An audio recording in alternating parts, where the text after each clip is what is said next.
لەگومان ئەمڕۆ ئێمە لە پێشوازی ڕۆژێکی گرنگ مێژوویی گەری کوردستانین. سبەینێ ئەو ڕۆژەیە کە ساڵانێکی زۆرە گەلی ئێمە چاوەڕێیەکە کە بەدەستی خۆی چارەنووسی خۆی دیاری بکە، بەدەستی خۆی باسی خۆی بکە، کەس کوێخایی نەکا،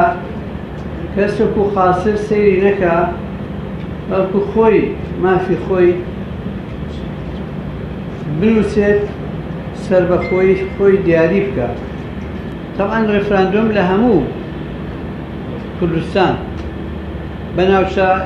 جێناکۆکەکان و بە کەرکووکی خۆشەویستەوە ڕامان وایە کە ئەو مەسەلەیە شتێکی سروشتیە و هیچ ئاژاوەیەک دروست ناکە، و ئەگەر اختلاف ڕێیەک جیاوازیەک لە بۆچوونەکانە هەیە لە ناو هێزە سیاسیەکانە ناگاتە ئاسی ئەوەی کە ئەم مەسەلەیە ڕاگرێ یا ئەم ئیشکالەکە دروست بکە بە ئاسێک کە ڕێگر بێ لە ئەنجامدانی ڕێفراندۆم لەو شوێنانەی کە کوردستانی